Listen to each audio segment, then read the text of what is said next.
ये भी मैं बताना चाहूंगा कि जो डायरेक्टली और इनडायरेक्टली पाकिस्तान को सपोर्ट करेगा उनका ऊपर हम एनएसए भी लगा दें। Pakistan Foreign Minister Ishaq Dar's visit to Dhaka has been put on hold on a request from the Pakistani side. Now, this was a visit that India was watching very closely. It comes close on the heels after the Pahalgam attack. Now, the official reason for this visit being put on hold and at this point being postponed is the rising tensions between India and Pakistan over the Pahalgam attack. India has taken several diplomatic measures, putting Pakistan on the back foot as far as the Pahalgam attack is concerned, and obviously there are consequences for sponsoring terror. But obviously there is concern in India over what's going on in Bangladesh as well, and the visit of Ishaq Dar that was supposed to take place, and that of course is something that we are also going to look at in this video. Now, Ishaq Dar was supposed to visit Bangladesh at a time when Bangladesh was advocating for stronger ties with Pakistan. Mohammad Yunus, the chief advisor of the interim government of Bangladesh, said that he wanted closer ties with Pakistan in several sectors. Now, those sectors also include defense and security cooperation.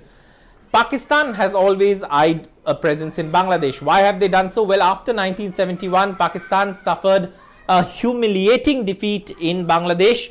They were wiped out, they had no presence, and therefore what they do from the western border, that is push terror into India, they could not continue to do that from the eastern front because they didn't have a presence. Several terror accused were in jail, and all of that happened, and there was a crackdown.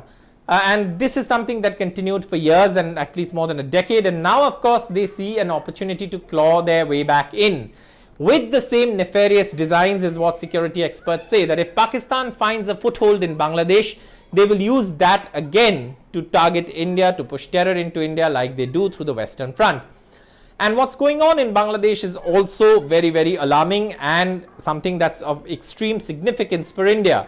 Now, terror accused in Bangladesh have been released from jail. This includes a terrorist who has Lashkar-e-Taiba ties, who was someone who was arrested after a raid at his house at a madrasa he was running, and there of course ammunition, arms were recovered. And this is a man with Pakistani contacts. He's visited Pakistan, he has links to the Lashkar-e-Taiba. And what does he do in Bangladesh? Well, he's meeting the law advisor, again a known anti-India voice, a part of the government that's running Bangladesh at this point.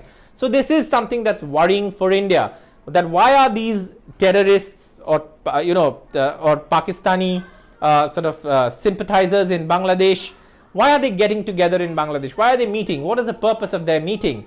Photographs have been shared by the Bangladesh Awami League, which is the party that was in power before former Prime Minister Sheikh Hasina was ousted from power in Bangladesh, and then of course Mohammad Yunus's interim government took charge.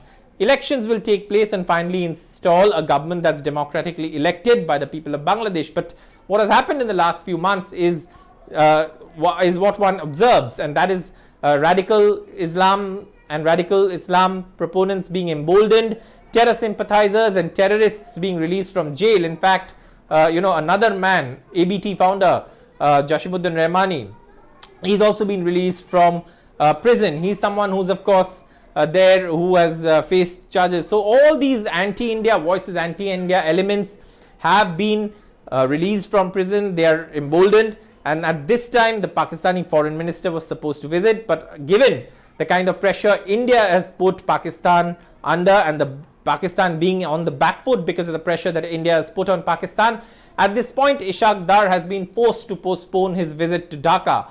But again, this is something that India will be watching very closely. Recently Sheikh Hasina's son, former Prime Minister Sheikh Hasina's son, also shared a post on social media platform X where he shared pictures of ISIS flags at rallies. So the radicalization in Bangladesh is something that India will definitely be worried about, and Ishaq Dar may have postponed his visit. But what is Pakistan looking at in Bangladesh? How much will Bangladesh concede to Pakistan? These are all things that the Indian security establishment and strategic experts from India are very, very closely watching. And at this time, the focus is on containing Pakistan, not just on the western border where they're already sponsoring attacks, terror attacks. There's ample evidence to suggest that Lashkar-e-Taiba, based in Pakistan has carried out several terror attacks in India, and again, this particular visit to Bangladesh would have been a cause of concern. It's now been, of course, put on hold. It's been put on hold, and it will probably take place at a later date. But again, whenever it takes place, India would be watching that space, given the radicalization and the anti-India voices that have been operating and actively and raising anti-India slogans in Bangladesh, and also their connections with the establishment in Bangladesh is also something that many are worried about. But for now, Ishaq Dar's visit to Dhaka has been put on hold, given the Pahalgam attack and the fallout and India's diplomatic moves and actions against Pakistan. For more such videos where we go beyond the context, beyond the headline, and tell you the scenario, the background in which the news developments are taking place, stay tuned to NDTV's YouTube platform. For all the news and updates, stay tuned to NDTV. Thank you so much for watching.